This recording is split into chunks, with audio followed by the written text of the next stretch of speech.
Hey guys, thanks for tuning in to our market update. Today I've got Kayla Selby and Colby Bauckham with me. How are you going, people? Good, how are you? Good, thank you. Thanks everyone for tuning in.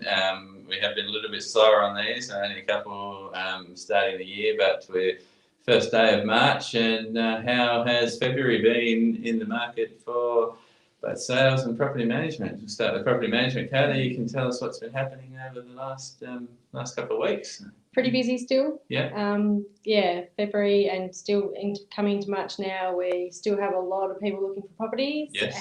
We've only got 3 online at the moment, which 2 are just about to be leased, so we'll just have the 1. Yeah, okay. But yeah, still having multiple people come through our open homes and applications that we've got so many pre-approved that we just don't have properties for. Yeah, okay. Yeah.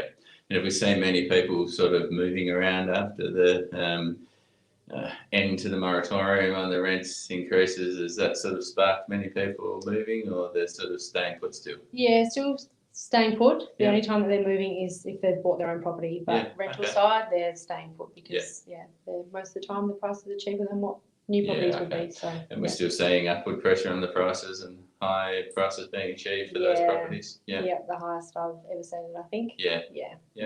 Okay. Yeah. Cool. Thank you. How about sales, Colby? What's been happening the last couple of weeks? Yeah, I think just to touch on what Kayla was saying, it's across all sectors of the market. It's just absolutely flat chat. It doesn't matter if it's a bush block or $1 million property. I think all sectors of the market need more properties. We've just, but same as your team, just been inundated of late. Yep. So last week we had 23 groups through open homes, which is great. Yep. So that's a decent amount of groups, and that's not including our private inspections, which was 48. So just shy of 50. Busy salespeople this week then. So, yeah.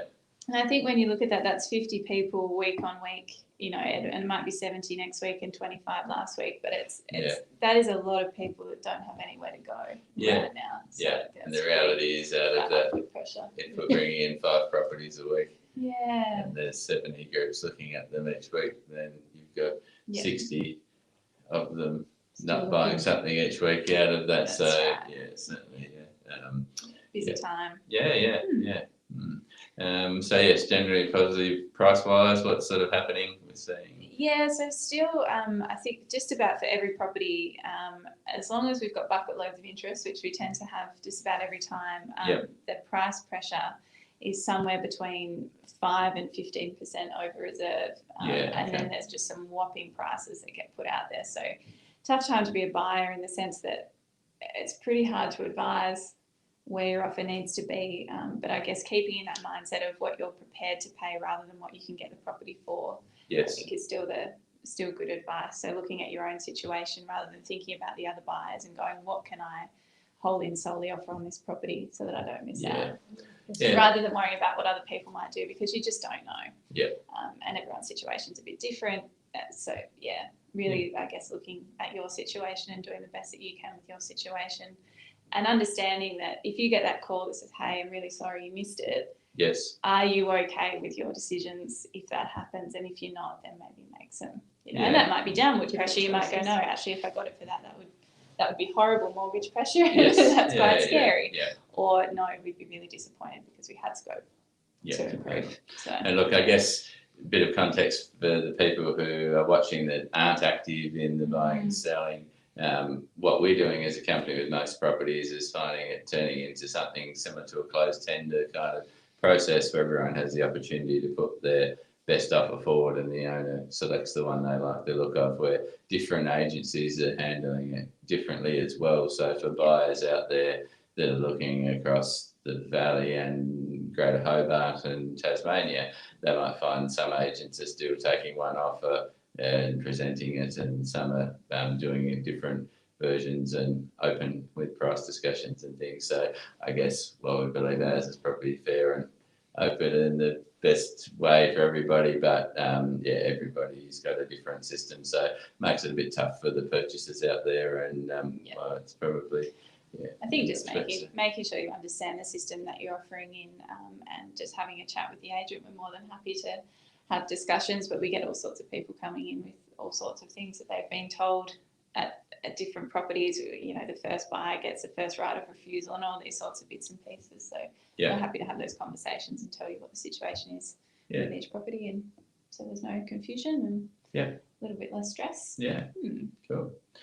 Thanks for all that, guys. So just a couple of things office-wise. We have been very busy interviewing and recruiting over the last few days. So thanks to Colby, Mika, Renee's help for sitting in on lots of those over the last 2 or 3 weeks now. So we have got some announcements coming this week with some new people joining the team who are just starting. So keep an eye out for those. We've had a trip to Launceston week and a half ago for our quarterly awards and training. So had some really good speakers there and a really good day. Again, our office had a very successful time. A couple of standout awards I'd like to mention was our property management team were the #1 pod for Tasmania for the quarter, which is October, November, December last year.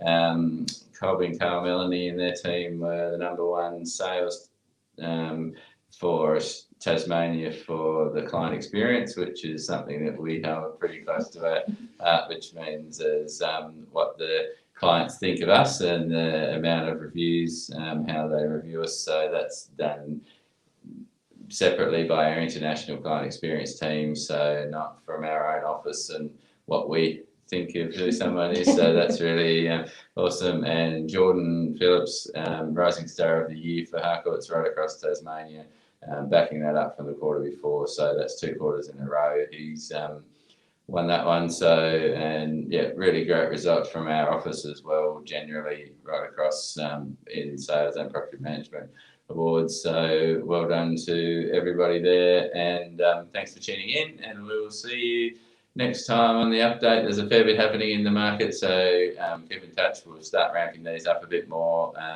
going forward again. So hopefully you'll see us weekly on these with a bit more information coming soon. Thanks, guys.